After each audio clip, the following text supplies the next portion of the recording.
И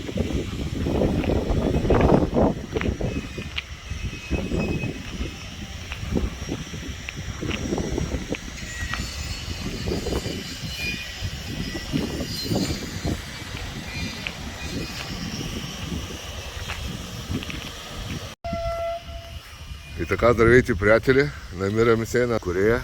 Представям ви Kia K3 22 година 1.6 MPI, която става на газ.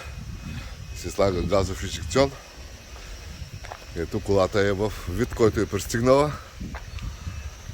Нито е мита, прашна. Погледнете вътре за какво става въпрос.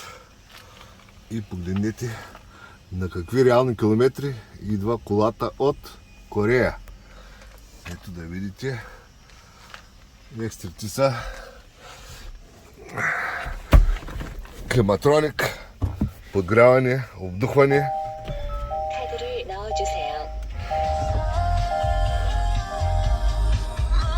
Ето подгреви, обдухвания, дистроници,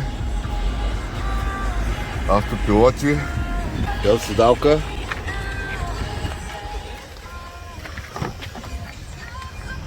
Отзади също имаме подгрев на задните седалки.